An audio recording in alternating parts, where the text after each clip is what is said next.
Alrighty, welcome everybody. Welcome to the 5th episode of Hook'em Horns Football. And tonight we have got the highlights of this weekend's game between the UT Longhorns and the Sam Houston State Bearkats.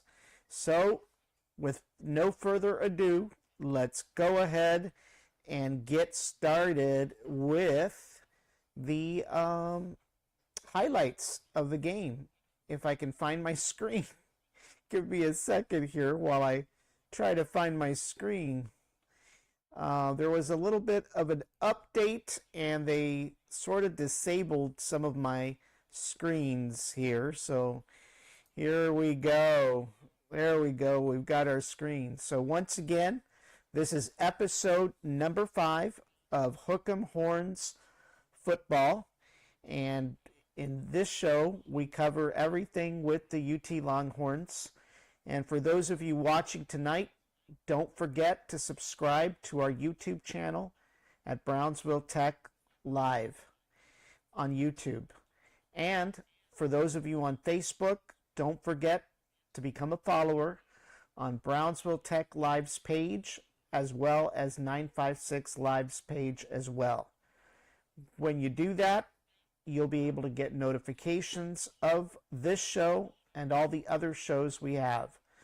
So go out there, become a subscriber to Brownsville Tech Live on YouTube, and become a follower on Facebook.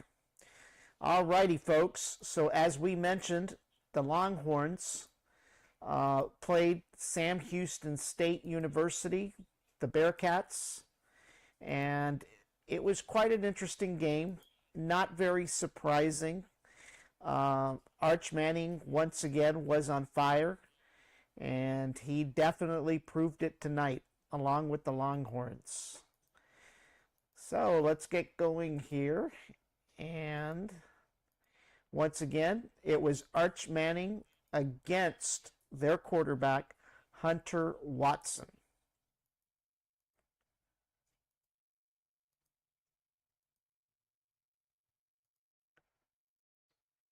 And there's been a lot of pressure on poor Arch Manning, of course. You know, he does come from a dynasty. His uncles are Eli and Peyton Manning, and his grandfather also played ball in the NFL.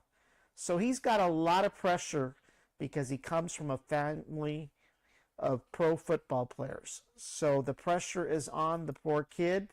It doesn't help that his dad is at every game, weekend after weekend, during a home game. So the poor kid's got a lot of pressure to perform, and obviously he's done a pretty good job up to this point. So basically, with 3rd and 1 and 6:23 in the first quarter, Arch Manning throws a pass to number 9, Gibson, and Gibson runs for the end zone, scoring a touchdown. That set the score for the Longhorns, 7 for UT and 0 for Sam Houston State. So the Longhorns were pretty much able to score first during the first quarter.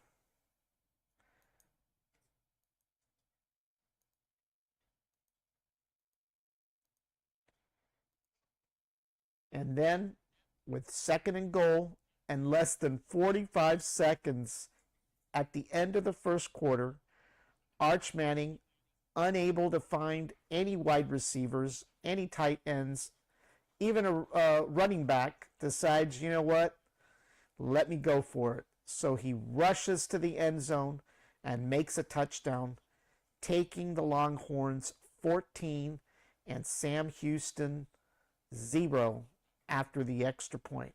So Arch decided, I've got no one to give this ball to, let me do it myself. And he did. And he made the touchdown.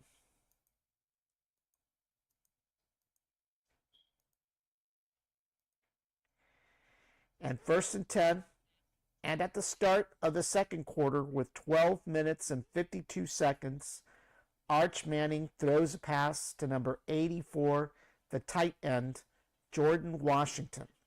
And Jordan rushes towards the end zone for another touchdown for UT, taking the score 21 for the Longhorns and 0 for the Bearkats. Not a very good game starting off for the Bearkats. It's not good to be at 0 while your opponents are 21 points ahead. And not by 3-pointers, by full point touchdowns. 7-point touchdowns to be the fact. So, not good for the Bearkats, that's for sure.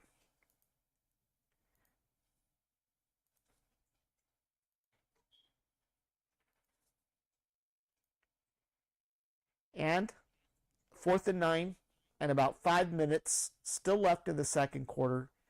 UT, unable to move further, attempts a 29-yard field goal, and it is good. So the Longhorns increase their lead 24, while the Bearkats remain at 0.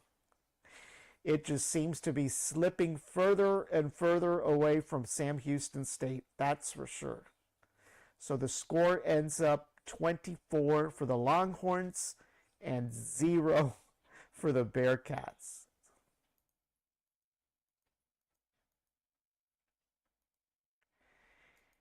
And to add insult to injury to the Bearkats, with 2nd and goal and with only a minute left in the second quarter, Arch Manning once again cannot find a receiver, a tight end, or a running back to hand that ball to. So he decides to run for the end zone, and he scores another touchdown. That increases the lead, 31 for UT and 0 for Sam Houston State. It just seems to be getting worse for Sam Houston. And then, with the start of the third quarter and about 13 minutes, and they're at 2nd down, Arch Manning throws a pass to the wide receiver, number 1, Ryan Wingo. And Wingo runs towards the end zone, scoring another touchdown for UT. The score and the lead for UT increases to 38 and 0 for the Bearkats.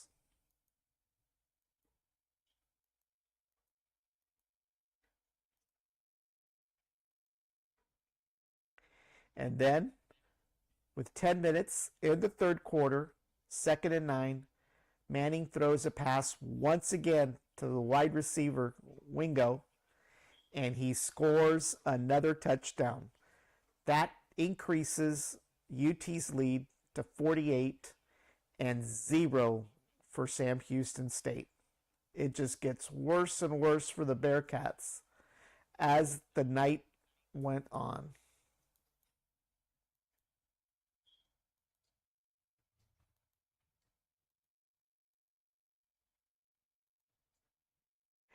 And then, oh, I think that was the same slide, sorry.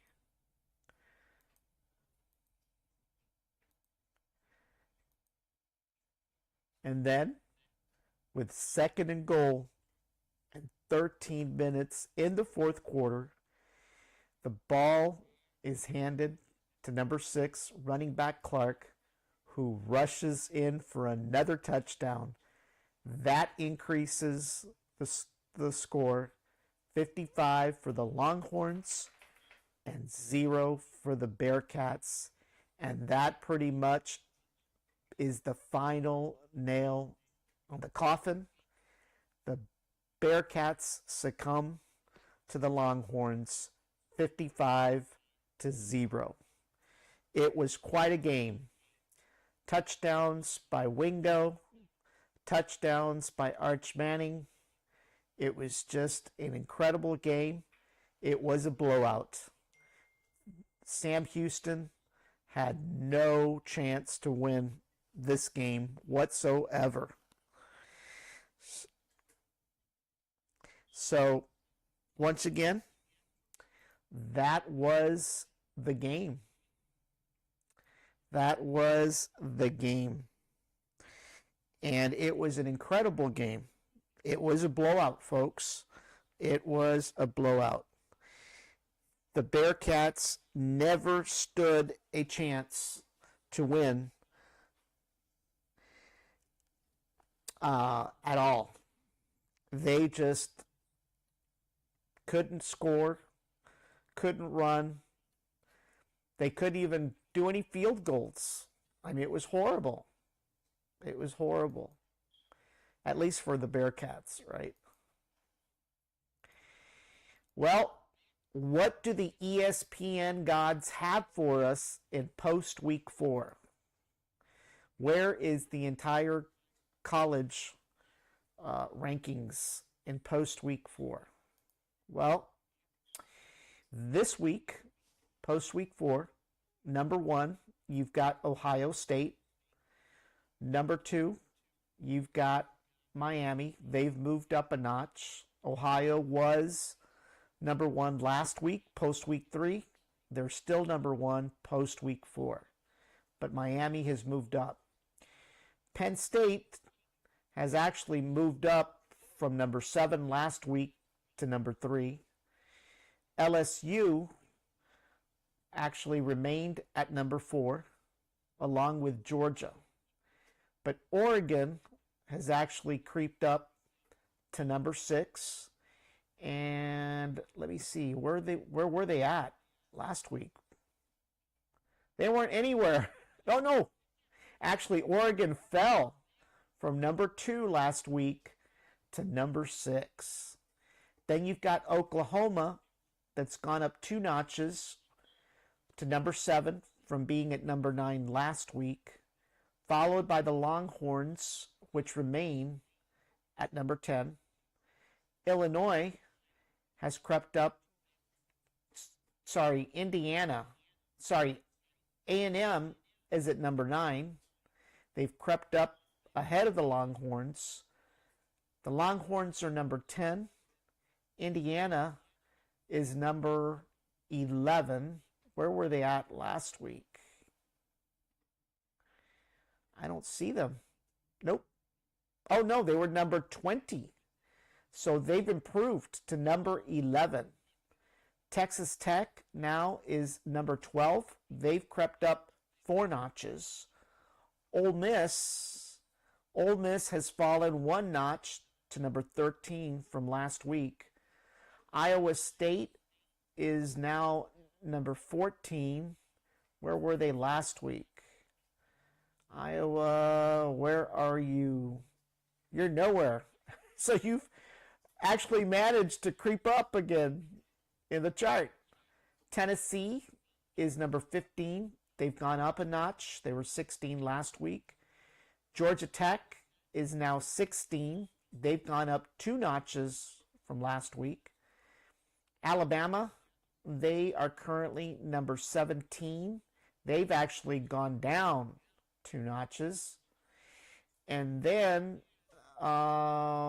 Vanderbilt is number 18 now. They were at 22 last week. Michigan is now number 19. Where were they last week? They were at 21. So they've crept up 2 notches. And then Missouri is number 20. They have actually fallen 1 notch. USC was nowhere last week. Now they've managed to be at 21. Notre Dame has gone up 2 notches from being at number 24 last week. Now they're at 22. Illinois has fallen to number 23 from being at number 11 last week. TCU has gone up a notch. They were at 25 last week, and now they're at 24. And number 25 is BYU, and they were nowhere on the charts in post-week 3. Now they're at least in the top 25. So according to the ESPN gods, these are the rankings for post week 4. So what is left for the Longhorns? Well, they just played Sam Houston State, right? That was a home game. They're off this coming weekend, so they've got a rest weekend. But coming October 4th, they are headed to Florida to play against the Florida Gators. Then, on October 11th, they'll be at the Cotton Bowl Stadium in Dallas, and they'll be facing Barry Switzer's old team, the Oklahoma Sooners. And then, on October 18th, they'll be in Kentucky, and they'll be playing against the Wildcats. And then, on Saturday, October 25th, they'll be in Mississippi, where they'll play Mississippi State Bulldogs. And then, finally, on November 1st, on a Saturday, it'll be the first home game in a while in Austin, and they'll be playing Vanderbilt. Then, on the weekend of November 8th, they're off once again, another rest weekend. And then they'll be back on the 15th, but they'll be in Georgia playing the Georgia Bulldogs. And then they'll be back home on November 22nd, and they'll play Arkansas. And that will be a home game in Austin. And then Thanksgiving weekend, the day after Thanksgiving, they'll be back in Texas in Austin, and they'll be playing the Aggies. I'm pretty sure a lot of people are going to be watching that game. And then, of course, the SEC championship game is on Saturday, December 6th. So that is their remaining schedule. And like I said, the next game is October 4th. That means that we're not going to have a show this coming weekend. We'll have to wait after October 4th for the next game. So everyone, that is it for episode number 5 of Hook'em Horns Football. It is also episode 56 for the entire broadcast group. Once again, we thank everybody who tunes in each and every week to this show and all the other shows. Please don't forget to go over to YouTube, become a subscriber to Brownsville Tech Live. When you do that, you're going to get notifications of all the shows that we do, as well as special announcements and promotions. So it pays to be a subscriber. So go out to YouTube and become a subscriber. And once again, thank you all for watching and supporting us along the way. Good night, everybody.